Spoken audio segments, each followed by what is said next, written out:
75239 is the Death Star Trench Run diorama, and those who have watched the Lego Room Update videos will have seen that I got this at a really good price, one of the very last ones that I needed to get. Now, creating the diorama was a slight bit of a slog, as a lot of 1 and 2 stud pieces that you have to use to create the back and the base of the diorama, and when it is complete it does look fantastic, a sort of level of detail that is involved, much like when I did the Hogwarts build a few weeks ago.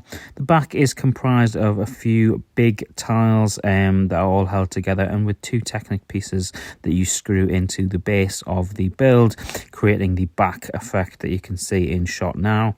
I really like the fact that in this build you get the Lego Star Wars tile on the front, along with that quote that is synonymous with these dioramas. There are no stickers, which is really nice, and one of my favorite stud pieces is this R2-D2 stud piece, and it really adds to the look of the X-Wing. It's just that extra bit of detail that makes it look even better. And the thrusters are created with 1 stud pieces in the back of the X-Wing. Likewise with the TIE fighters and Vader's TIE, you get the 1 stud piece on the front there, which is a printed sort of 1 tile piece, and it creates a nice cockpit effect. Similarly, you also get the green tube pieces as well that can be clipped onto the bottom, and this creates the blaster effect, so it looks like everybody is in motion and fighting. Moving through the trench run now, I'm going to allow the camera to draw focus on different parts of the back of the build, and you can see lots of different 1 and 2 stud tiles that create a really nice effect. It looks really good close up, it looks very detailed and very realistic, but from a distance as well it does create that almost messiness that you see in the trench run during A New Hope. The customary quote that are on these dioramas, this time it's Darth Vader, "The Force is strong" with this one. And I can't remember there being any sort of real quote of note in this particular scene other than this particular quote. I think it's a pretty good choice.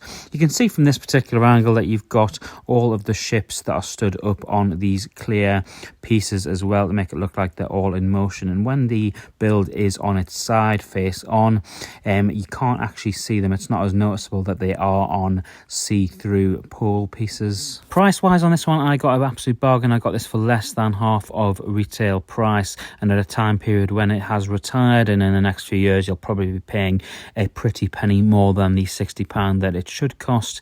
It will probably leave you feeling like you're not getting loads for your money. That being said, if like me you're looking to get all of the diorama sets, you will probably end up picking it up eventually. I think this one displays really well from a distance. It looks fantastic. When you get up close and personal with it, the level of detail that goes into it is really nice. So one to pick up if you are someone who likes to display their Lego Star Wars sets.